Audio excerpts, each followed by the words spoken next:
പരുക്കഞ്ചേരി ഭഗവതി ക്ഷേത്രത്തിൽ കുംഭാഭിഷേക വാർഷിക മഹോത്സവം. പാലക്കാട് ജില്ലയിലെ ഒരു പ്രധാന ക്ഷേത്രമാണ് പരുക്കഞ്ചേരിക്കാവ് എന്നു പേരുള്ള പള്ളത്തേരി ശ്രീ പരുക്കഞ്ചേരി ഭഗവതി ക്ഷേത്രം. എലപ്പുള്ളി പഞ്ചായത്തിലാണ് പള്ളത്തേരി. ഭഗവതി ഇവിടെ സ്വയംഭൂവാണ്. വടക്കോട്ട് ദർശനം. 3 നേരം പൂജയുണ്ട്. ഭൂനിരപ്പിൽ നിന്നും താഴെയാണ് നാലമ്പലം. അതിലും താഴെയാണ് സ്വയംഭൂവായ ദേവി കുടികൊള്ളുന്നത്. ശ്രീ പരുക്കഞ്ചേരി ഭഗവതി ക്ഷേത്രം പാലക്കാട് നിന്നും 9 കിലോമീറ്റർ അകലെയാണ്. പാലക്കാടിന് തെക്ക് കിഴക്ക് പള്ളത്തേരി ജംഗ്ഷൻ, പാറ പൊള്ളാച്ചി സംസ്ഥാന പാതയിലാണ്.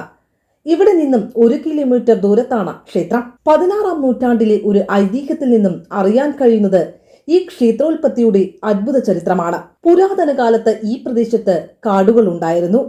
ഒരു ദിവസം ഒരു കർഷക സ്ത്രീ കാലിത്തീറ്റ ശേഖരിക്കാൻ കാട്ടിൽ പോയി.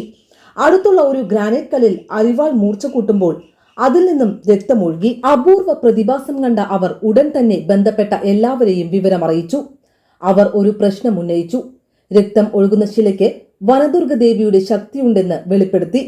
അതനുസരിച്ച് സ്വയംഭൂ വിഗ്രഹത്തിനായി ഒരു ക്ഷേത്രം നിർമ്മിച്ചു. വെള്ളിയാഴ്ച ഒഴികെയുള്ള ദിവസങ്ങളിൽ രാവിലെ 5:30 മുതൽ 10:30 വരെയും വൈകുന്നേരം 5:30 മുതൽ 7:30 വരെയും ക്ഷേത്രം തുറന്നിരിക്കും. വെള്ളിയാഴ്ചകളിൽ രാവിലെ 5:30 മുതൽ 11 വരെയും വൈകുന്നേരം 5:30 മുതൽ 7:30 വരെയാണ് ക്ഷേത്രം തുറന്നിരിക്കുന്ന സമയം. ദിവസവും 3 പൂജകൾ നടക്കുന്നുണ്ട്.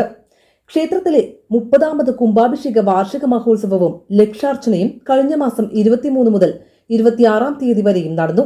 ഇതിന്റെ ഭാഗമായി വിവിധ ഹോമം, കലശപൂജകളും, വിളക്ക് പൂജ, നിറമാല, ചുറ്റുവിളക്ക്, ഭഗവത് സേവ, നവകം, പഞ്ചാംഗം, പഞ്ചഗവ്യം, ഭൂതബലി, വാൾ എഴുന്നള്ളത്ത് എന്നിവ നടന്നു.